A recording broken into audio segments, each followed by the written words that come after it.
누군가 내 발을 밟았는데 반사적으로 죄송합니다 라는 말이 튀어나온 적이 있나요?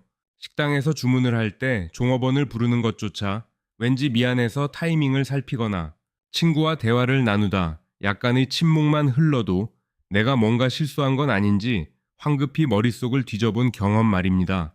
어쩌면 당신은 이 영상을 클릭하기 직전에도 누군가에게 혹은 심지어 당신 자신에게 속으로 사과를 했을지도 모릅니다. 이것은 겉보기엔 그저 지나치게 예의 바르거나 소심한 성격처럼 보입니다. 별것 아닌 사소한 습관처럼 보이죠. 하지만 이 작은 단어 하나는 당신이 생각하는 것보다 훨씬 더 깊은 당신의 생존과 맞닿아 있는 이야기를 들려줍니다. 습관적으로 미안하다는 말을 달고 사는 사람들은 대개 자신이 얼마나 자주 이 말을 쓰는지조차 인지하지 못합니다. 누군가 너 방금 또 미안하다고 했어 라고 지적하면 그 지적에 대해서도 미안해 라고 대답해버리곤 하죠. 이들의 일상은 타인의 감정을 살피는 보이지 않는 레이더로 가득 차 있습니다. 상대방이 한숨을 한번 크게 쉬거나 평소보다 답장이 조금 늦거나 문자에 이모티콘이 빠져 있기만 해도 이들의 마음속에는 미세한 경고등이 켜집니다. 내가 뭘 잘못했나? 내가 어제 한 말 때문인가? 그리고 그 불안감을 잠재우기 위해 가장 빠르고 확실한 카드를 꺼내듭니다. 바로 자신의 잘못을 인정해버리는 것입니다. 사실상 자신이 통제할 수 없는 타인의 기분이나 상황의 어색함까지도 전부 자신의 책임으로 가져오는 것이죠. 우리는 흔히 이런 행동을 자존감이 낮아서 혹은 자신감이 부족해서 나오는 행동이라고 쉽게 규정해 버립니다. 타인의 눈치를 너무 많이 보는 유약한 성격이라고 생각하죠.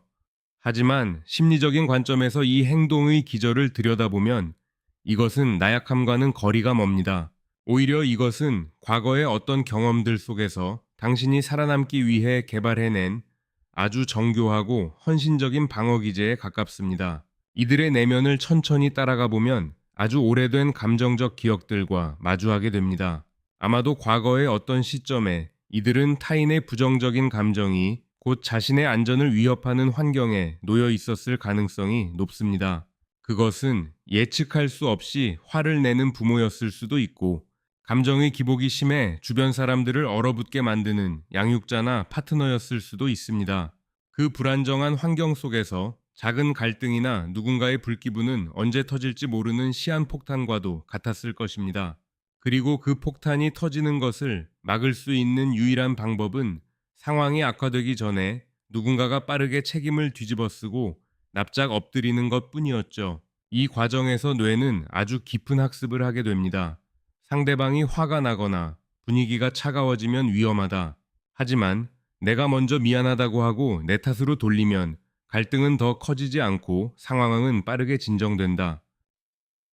이것은 일종의 조건화입니다. 나의 잘못이 아니라는 사실, 혹은 상황의 잘잘못을 논리적으로 따지는 것은 이들에게 중요하지 않습니다.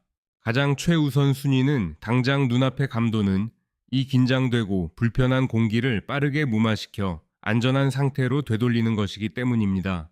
그래서 이들은 갈등이 일어날 아주 작은 조짐만 보여도 무의식적으로 백기를 먼저 들어버립니다.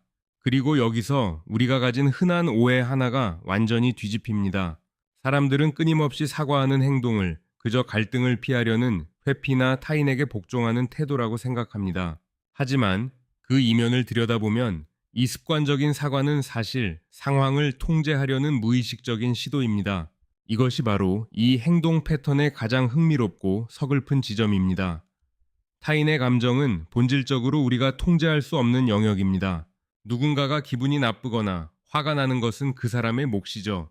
하지만 과거의 경험으로 인해 타인의 부정적인 감정에 극도로 취약해진 사람들은 상대방이 언제 왜 화를 낼지 모른다는 불확실성을 견디지 못합니다. 그 불확실성은 곧 두려움이기 때문입니다. 그래서 이들은 내가 잘못해서 상대방이 기분이 안 좋은 건이라는 프레임을 스스로에게 씌웁니다.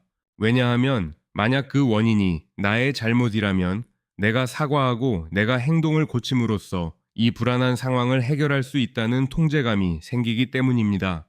결국 미안해 라는 말은 상대를 향한 굴복이 아니라 타인의 감정이라는 통제, 불가능한 폭풍우 속에서 스스로 안전해지기 위해 움켜쥔 아주 작은 조종대인 셈입니다. 심리학에서는 위협적인 상황에 직면했을 때 나타나는 반응을 싸우거나 파이트, 도망치거나 플라이트, 얼어붙는 프리즈 것으로 설명하곤 합니다. 하지만 이들에게는 또 다른 반응이 작동합니다. 바로 상대를 달래고 기분을 맞춤으로써 위협을 비껴가려는 반응, 이른바 비위 맞추기 혹은 달래기, 포은 반응입니다. 이들은 갈등과 직면하는 대신 자신의 욕구를 지우고 상대방의 기분의 자신을 완벽하게 맞춰버림으로써 생존을 도모하는 쪽을 택한 것입니다.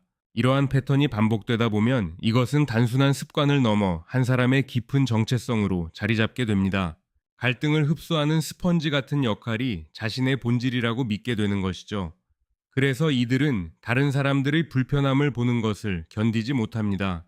누군가 무거운 짐을 들고 있으면 자신이 피곤해도 무리해서 도와야 하고, 모임에서 누군가 소외되는 것 같으면 자신의 에너지를 긁어모아 분위기를 띄워야 마음이 편해집니다.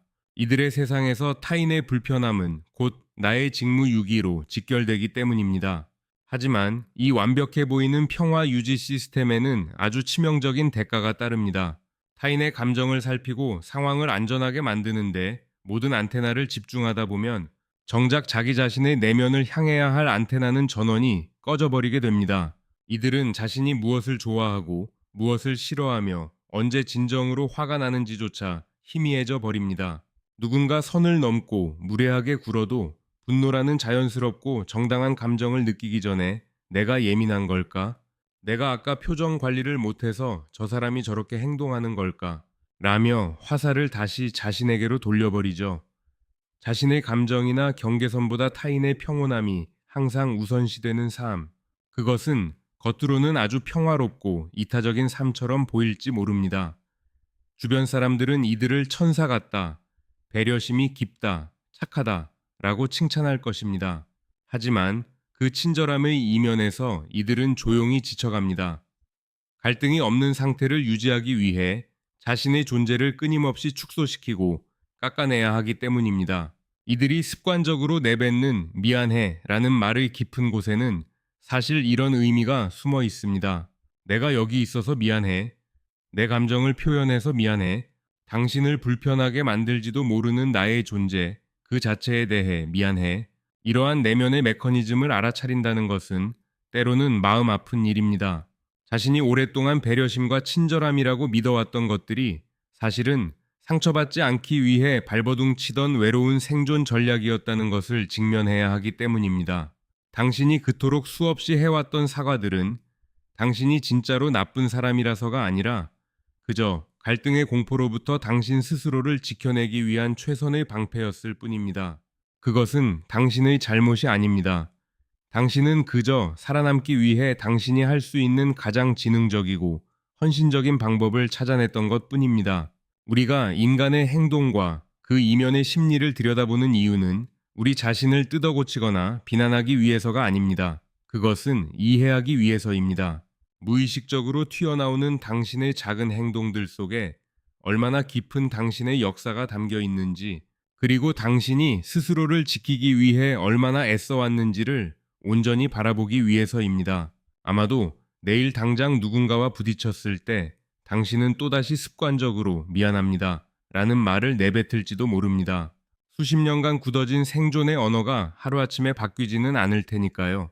하지만 이제 당신은 그 말이 입 밖으로 나오는 순간 미세한 차이를 느끼게 될 것입니다. 당신은 그 말이 진짜 당신의 잘못을 의미하는 것이 아니라 당신 안에 오래된 불안이 안전을 확인하려 내는 소리라는 것을 알아차리게 될 것입니다. 한번 그 패턴을 선명하게 보게 되면 우리는 결코 이전의 무지한 상태로 돌아갈 수 없습니다. 그 순간부터 무의식의 굴레는 힘을 잃기 시작합니다. 당신이 습관적으로 짊어졌던 그 수많은 타인의 감정들이 사실은 당신의 몫이 아니었다는 것을 깨닫는 것. 오직 그 하나의 인식만으로도 당신이 세상에 존재하는 방식은 이미 흔들리며 변화하기 시작합니다.